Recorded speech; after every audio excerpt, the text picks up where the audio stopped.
Hey, what's up guys? Welcome back to another video by Aviation Master 100. Today, we will be looking at the purpose of the escort fighter for bomber missions.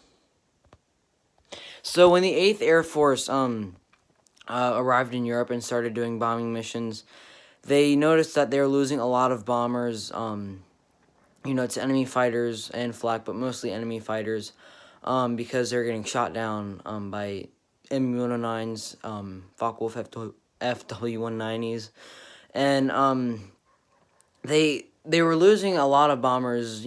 Say they would launch, say 100 and so, and only 75 of them would come back or something like that. So, but anyway, so they would take off out of wrong side.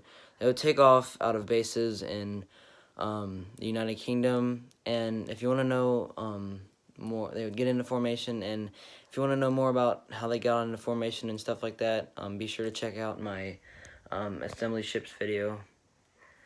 And then they would strike bases in Germany and in Nazi occupied Europe and targets like that. And then they would usually fly B-17 Flying Fortresses, B-24, oh, that's not a B-24, B-24 Liberators, and in the Pacific, B-29s at high altitudes against the Japanese. And for the B-29s, I'll kind of cut this kind of short because the B-29s, they would fly really high, so they didn't often, use escort fighters, number one, because, they flew too high. And so the Japanese airplanes couldn't really get up that high. They didn't really have a lot of high altitude airplanes left after the war, and stuff like that. So the main escort fighter that most people know of is the North American P-51 Mustang, and this was a really, really incredible airplane. Pretty good maneuverability, fast, like 400 miles an hour. Very good aircraft, excellent maneuverability. Like I said, fast. They also use the P-47 Thunder. That's not a P. Wait a minute, what the? There you go. P-47 Thunderbolt. Also very good aircraft, very rugged. Meaning it could take a lot of damage. It's another picture of one. It's kind of neat.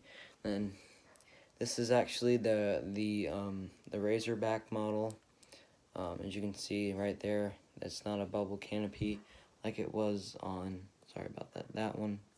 See the bubble canopy on that one, but for this one, different story. And then occasionally they would use P-40s. I don't really think they use those that often, because the Allison engine that it had wasn't supercharged, so it couldn't operate good at high altitudes. I think they used those to escort some B-17s over Italy, but not very often because the engines would have trouble at high altitudes. Unlike the P-40, P-38. Oh, I forgot to mention the P-38 too. P-38, that was a very good airplane. Excellent maneuverability, fast. It was a two-engine aircraft, twin boom. Had all of its firepower in the nose, so as you can imagine, it was probably a little easier to shoot down an aircraft like that. As many people know of, Richard Bong, America's highest scoring ace, flew that with 40 kills. Very impressive. And, yeah, very successful airplane. But anyway, back to the P-40. So, the P-40, it was a good airplane, don't get me wrong. It was an excellent airplane. Able to shoot down, BF-109 Zeros. It was very fast. I think it was like 378 miles an hour, so had relatively good speed. But the engine was mainly just good for low altitudes.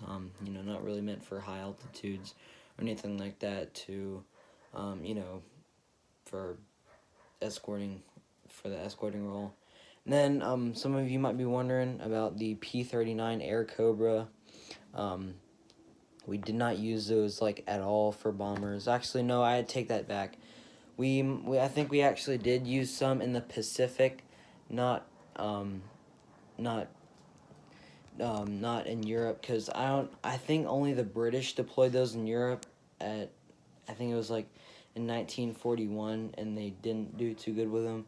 But I think we did use those to escort the B-25 Mitchell bombers in the Pacific. So I think, yeah, that's what we used those for in the escorting role. But so what I'm trying to get out of this is the main purpose of an escort fighter is to protect the bombers from enemy fighters, keep them from getting shot down. And I will mention that one more thing, that during the Battle of Britain, the RAF went to intercept the Hinkle 111s from coming over, and Dornier DO-17s and Ju-88s and stuff like that coming over from Nazi-occupied Europe. They had MU-109s escorting the bombers against the RAF Spitfires. Sorry about that. And they did have they didn't have any Focke-Wulf 190s yet, because I think that was still in development. So they didn't really have any of those out in combat. But anyway, so that's just about it for this video. Thank you for watching. Be sure to subscribe, like this video, share it with all your friends. Anyone who's interested in aviation, history buffs, aviation enthusiasts, whoever you can. And thank you for watching, and I'll see you in the next video.